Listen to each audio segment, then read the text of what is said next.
a Ceili dance for the London Irish Folk Club.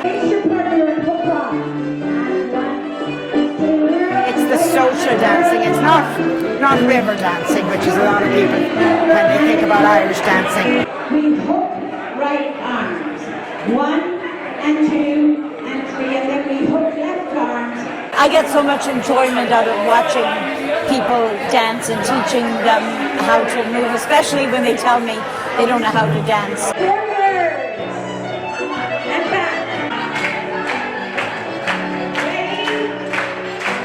I don't drive, but I go all over. Hamilton, Burlington, Mississauga, Toronto, Kitchener, London, Port Rowan. Dancing gives you a freedom, an internal freedom, that people don't know unless they've done it. And once they've done it, and they access that freedom, that joy to be themselves, it's hard to describe.